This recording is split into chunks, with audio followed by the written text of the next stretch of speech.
Alright, so this is where we left off last time, and we will move on a bit further now. But first of all, I will introduce something else, namely address modes. And the point of this is, as I told you last video, entry resolves to its address. So that's usually convenient, I suppose. Um, but in some cases, we don't want that. What we want is we want the value at that address.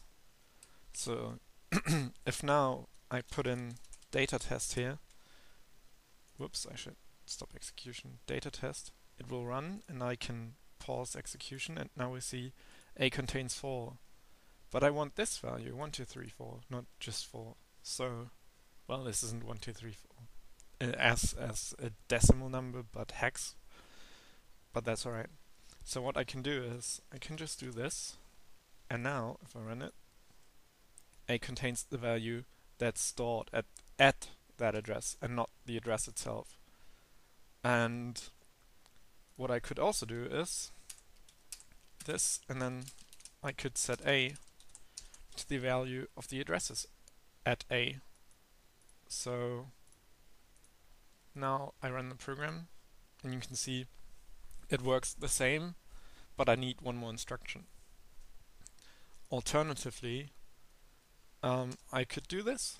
I could say I want the value at A plus something. So now I run it again and I break and it's the same. But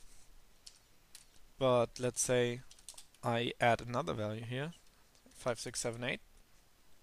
Alright. Now if I do this and I break, I would have expected something else to happen. Hang on. I'm saving. Oh. Alright. I forgot to recompile after saving. So now you see this is happening. I get the next number. So I can sorry. I can iterate through stuff by adding this. I can also add another register value, which is important to note. So now we should start doing something to get stuff on screen. I mean, we don't want to keep this forever.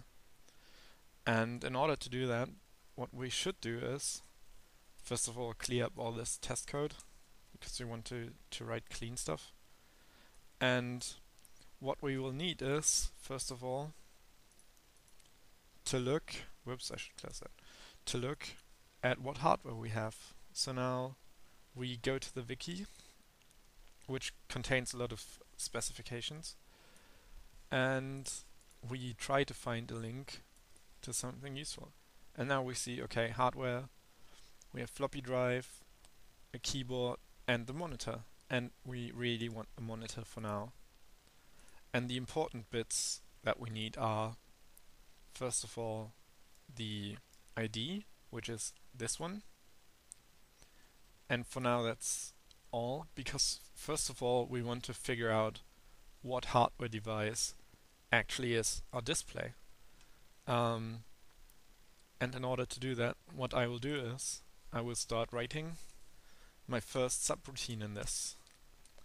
And what we will do is, first of all, we need to store the ID of our display. So I will call this, let's say, display ID. And we can write this value much the same as we can, or as we could read it before. So now I could do display value and set it to OX45.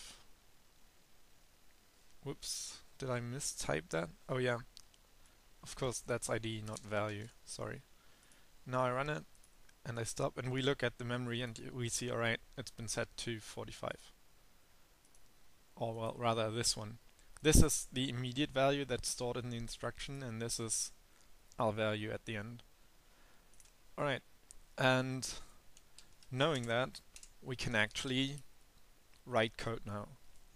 So we want a subroutine that does the following. It goes through all the devices that are known and lets us compare them. Oh well, first of all, let's just go through all the devices.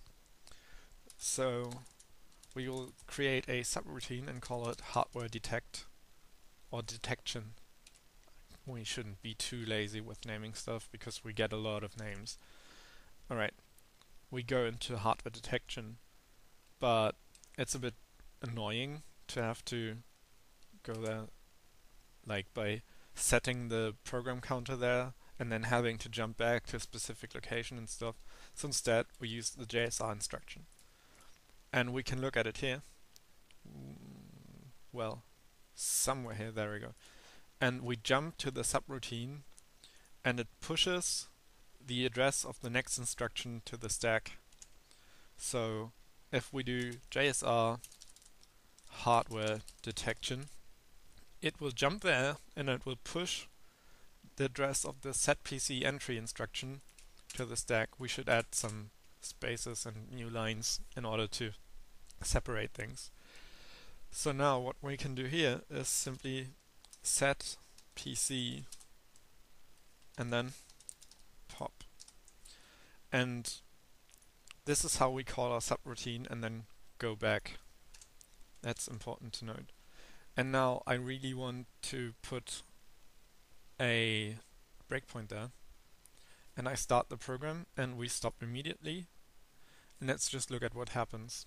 Right, we go there and we jump subroutine to hardware detection. Now we see we're there. And first of all, at the very back, the stack walks backwards. Every time you push a value on the stack, you go along backwards. So the next thing pushed on the stack would be there and so on. And if you push something, you go back in that direction.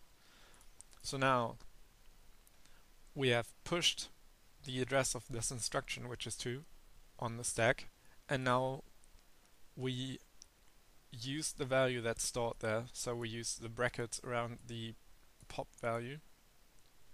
Do we actually need to use brackets? We'll see. Alright, brackets are good. Alright. And now we're back here and it starts over because we jump back to entry. So this works as intended and as expected for the most part. And I'll just keep the breakpoint there so we can step through our program from the start every time. So what other instructions do we need? Well, just look at the instruction set. We want this one, hardware number, so we can figure out how many devices we have. So we will use hardware number and store it in our register J. We usually use I and J for iterating through stuff. That's not necessary, but it's quite useful. And we also set our I register to 0, just to make sure. And then we will use hardware query to figure out, well, what's the ID of that hardware. And the reason we use I and J is because A, B, C, X, and Y are used by that hardware query instruction. So you see we only have the Z register, the I and the J register, which aren't used. Alright, so how do we do that? Let's see. First of all, we want to count up I at the end of each loop, so we need this, definitely. Then we want to loop to someplace, so hardware detection loop. Pretty long name, but that's kind of needed. We also want unique names and easy to identify names. Alright, so now if equal, perform the next instruction if B is equal to A. So we want that. If equal, I, J. And now, if those are equal, we want to set PC hardware detection loop. So what we expect to happen here now is we get the number of hardware devices in J. we set I to 0. And now we go through this loop. If I, and we add 1 to I, and if I is as big as j, whoops, that's of course, if not, we roll back. Otherwise, we jump back to whatever called us. So now that that's out of the way, we kind of still want to do the hardware query thing, right?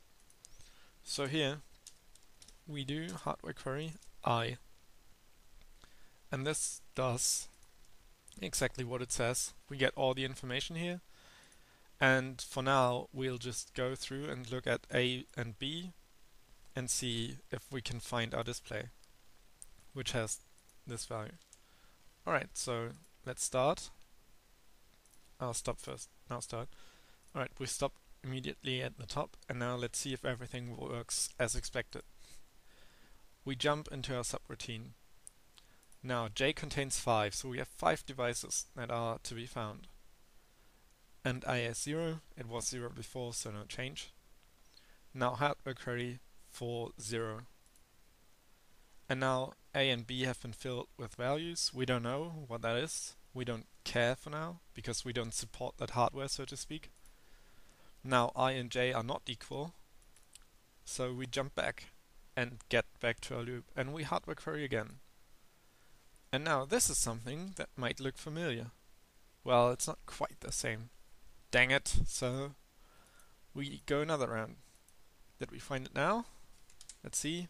7349 F615. Let's see. F615. So we actually have a display. This one. That's a hint. This one. Okay. But right now we don't do anything with it. So that's for the next video, when we will start using our display. See you. Well, this is kind of annoying. A lot of people use that phrase. So I'll just say see you. No, then no, next time, no, nothing. Alright, see you.